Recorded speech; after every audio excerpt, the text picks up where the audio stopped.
কলকাতায় চলে এসেছি, এটা তো আপনারা সকলেই জানেন। আসসালামু আলাইকুম, সকলে ভালো আছেন তো?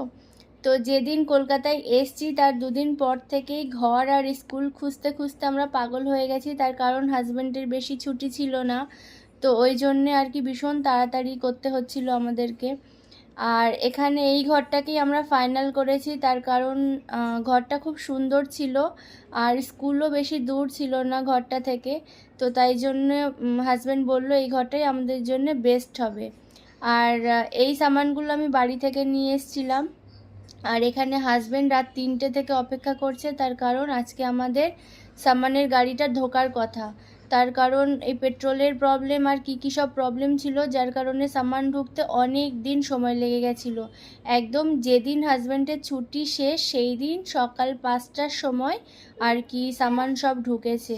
তো হাজব্যান্ড আগে থেকে কিছু লোকজন বলে রেখেছিল, তারা ভীষণ কোঅপারেটিভ ছিল আর ভীষণ হেল্প করেছে মালগুলো ঢোকাতে। তার কারণ এই বড় বড় সামান 4 তলায় পৌঁছানো ভীষণ কষ্টের ছিল।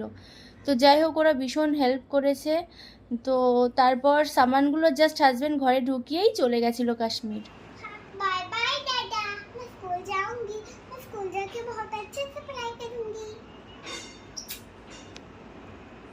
তো এটা আমার মেয়ের স্কুল ছিল পরের দিন, যেহেতু হাজব্যান্ড ছিল না, তো তাই জন্য এই মিনি ভিডিওটা বানিয়েছিল ও ড্যাডার জন্যে। আর ফার্স্ট ডে স্কুলে তো একটুও কাঁদেনি, আমি তো ভাবতেই পারছিলাম না। আমি ভাবছিলাম ও হয়তো কান্নাকাটি করবে, কিন্তু ও আমাকে পুরো সারপ্রাইজ করে দিয়েছিল।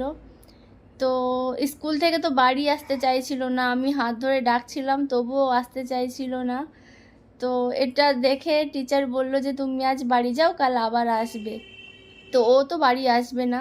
তো যাই হোক, ও ভীষণ এনজয় করেছিল, এটাই আমার ভীষণ ভালো লেগেছে। তার কারণ একা একা আমি মানে ভীষণ ভয় পাচ্ছি আর কি এখানে থাকতে, কেন কি নতুন জায়গা। যাই হোক, আজকের ব্লগটি এখানেই শেষ করছি। সকলে খুব খুব খুব ভালো থাকবে।